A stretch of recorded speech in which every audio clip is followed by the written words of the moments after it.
Let's talk about a few more acronyms that they often get intertwined with the BCP in the areas of responsibility, and that's your CEOs, your CTOs, your CISOs, all these C-suite employees, right?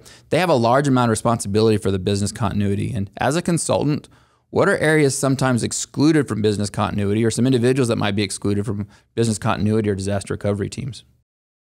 I can think of two really good examples.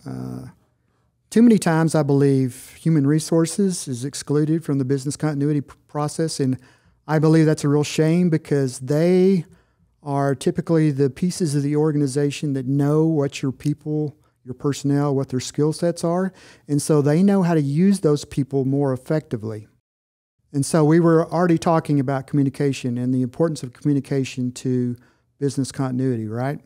So in my experience, at least most recently, marketing is typically the mechanism that organizations use for communication. So if that's the case, marketing should be directly involved in business continuity objectives.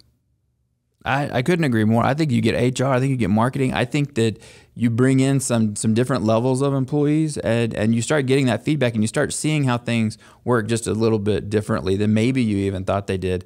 I know I was working on a rather large bank, or a larger bank, their business continuity plan a while back. And when we talked to the IT department, they had mentioned that certain applications had gone out of use. And when we brought in the business process owners and the people that were directly doing that role, they mentioned that they were using that application extensively. And so IT thought it was being sunset.